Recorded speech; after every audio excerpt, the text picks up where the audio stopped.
Good morning, students. Let's start the topic jute. Jute as you know jute क्या है, एक natural fibre है जो हमें जूट प्लांट की स्टेम से ऑब्टेन होता है. ठीक है, जूट का जो यूज़ है, ठीक है, एक तो रोप्स बनाने में यूज़ होता है, मैट्स बनाने में, पैकिंग मटेरियल्स बनाने में, ठीक है, जैसे कि गनी बैग्स क्या होते हैं, गन्स को पैक करने के लिए जो बैग बनाए जाते हैं, कारपेट्स में जूट बैग्स और डेकोरेटिव आर्टिकल्स में इसका यूज़ होता है. और ये सबसे चीपेस्ट मतलब सबसे सस्ता नेचुरल फाइबर है और इसको जो है गोल्डन फाइबर भी कहा जाता है. यहाँ पे आपको कुछ प्रोडक्ट्स दिखाए हैं जो जूट के बने हुए हैं. ठीक है, समथिंग मोर, ओरिजिनली जो जूट था, ठीक है, उसको सिर्फ जूट बैग्स या फिर हैंड बैग्स बनाने में ही यूज़ किया जाता था, लेकिन अब जो है इनको पैकिंग और कारपेट्स वगैरह बनाने में भी यूज़ किया जाता है. और पहले इसको इसके बंगाली नेम पट से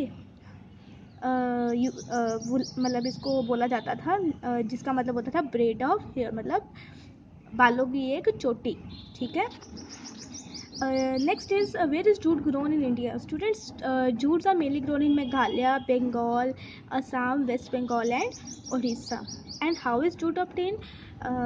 जूट जो है वो हमें जूट प्लांट की स्टेम से मिलती है. जब जूट प्लांट में फ्लावरिंग स्टेज आती है तब इसको हार्वेस्ट कर लिया जाता है.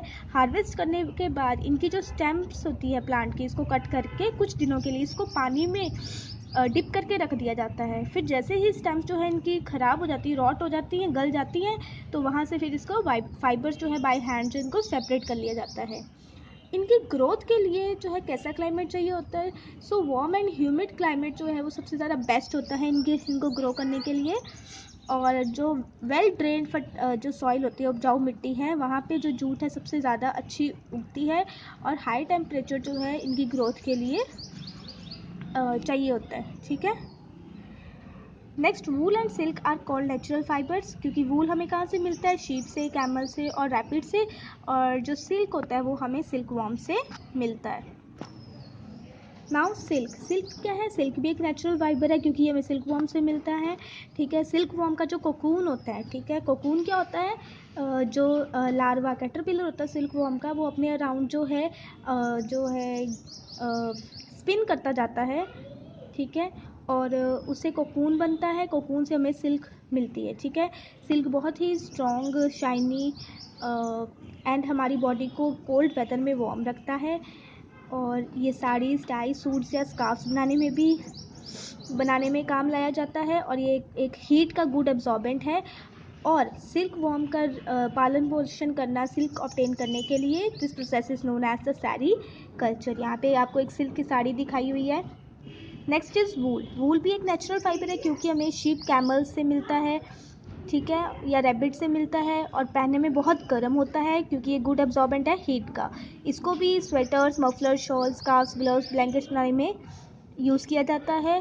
वूल की क्वालिटी है कि ये अपने में ना एयर को ट्रैप कर लेती है. ठीक है, और ये जो है हमारी बॉडी से जो हीट है वो उसको बाहर नहीं जाने देती, इसलिए जब भी हम इसे पहनते हैं तो हमें वार्म फील होता है. ठीक है, these are some woolen clothes you can see. Now next is synthetic fibers.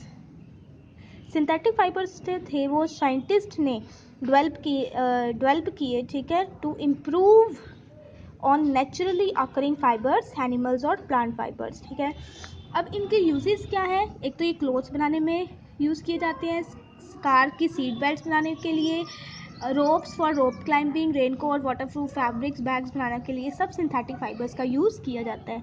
Next, what are the advantages of the synthetic fibre? ये नेचुरल फाइबर से ज़्यादा ड्यूरेबल होते हैं, ज़्यादा टिकाऊ होते हैं. ठीक है, ये जल्दी से सूख जाते हैं, इनमें कोई रिंकल नहीं पड़ता. ठीक है, सिलवटें नहीं पड़ती, इसलिए इनको आयरन करने की कोई ज़रूरत नहीं होती. They are resistant to chemicals, इन पर केमिकल्स का ज़्यादा इफेक्ट नहीं होता. ये काफ़ी स्ट्रॉन्ग होते हैं, इसलिए इनको हैवी थिंग्स उठाने में जो है हम यूज़ करते हैं. ये लेस एक्सपेंसिव होते हैं और ये अपनी शेप को रिटेन करते हैं. Next is disadvantages of synthetic fibres. Disadvantages क्या है? ये बहुत जल्दी बर्न हो जाते हैं.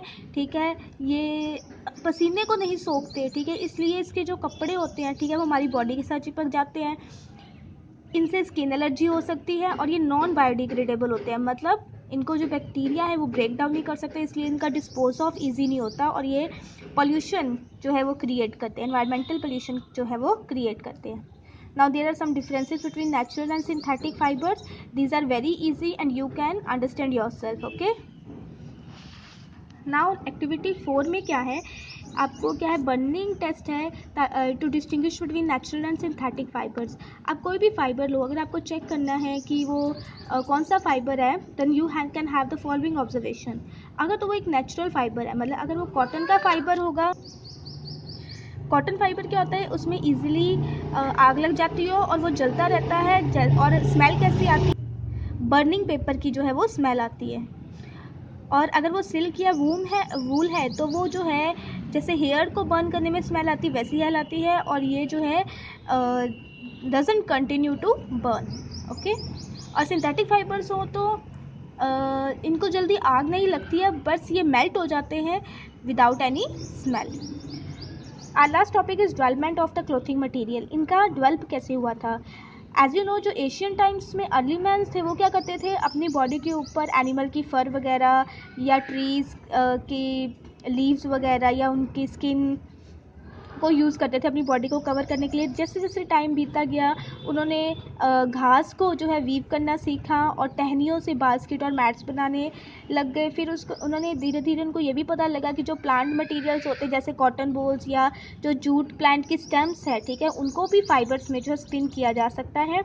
सो दीज फाइबर्स को उन्होंने बाद में, इन फाइबर्स को फिर जो है कपड़ा बनाने के लिए कपड़ा बुनने के लिए यूज़ किया गया. फिर जो अर्ली इंडियंस थे, ठीक है, वो कॉटन प्लांट्स को गंगा रिवर के जो है नियर जो थे ग्रो करते थे, और जो अर्ली इजिप्शियंस थे वो कॉटन को रिवर नाइल के पास जो है ग्रो करते थे. ठीक है, ये आप देख सकते हो पिक्चर्स, ये अर्ली मैन की, इन्होंने एनिमल्स की ये फर को जो है अपनी बॉडी पे जो है वो कवर किया हुआ है. ये इनका स्पिनिंग व्हील ऐसा होता था और इन्होंने बोन से जो है वो नीडल्स बनाई होती थी.